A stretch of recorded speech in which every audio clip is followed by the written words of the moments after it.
अशोक चक्र अशोक स्तंभ प्रति असम्मान। गजपति जिला गुमा ब्लॉक कार्यालय परिसर में अशोक चक्र अशोक स्तंभ प्रति असम्मान चित्र देखा मिली। पुनरुद्धार नारे सुंदर गछगुड़िक काटी दिया पूर्वर अशोक चक्र अशोक स्तंभ भांगी गोटे कोण पकाई दि जाइए।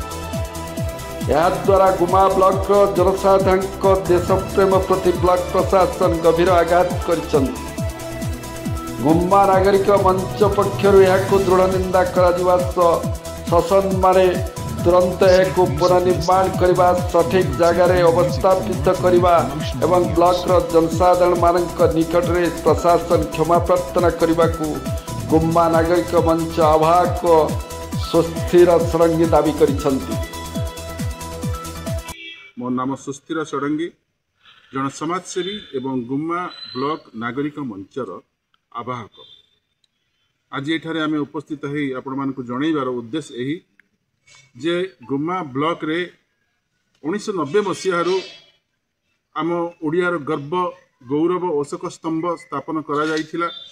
जो स्थान रे आमर पताका उत्तोलन करा जाए ताकू ब्लॉक रो रिनोवेशन ना रे दयनीय भावे भांगी दिया जाइछि एवं गोटे खत गदारे पकई दिया जाइछि।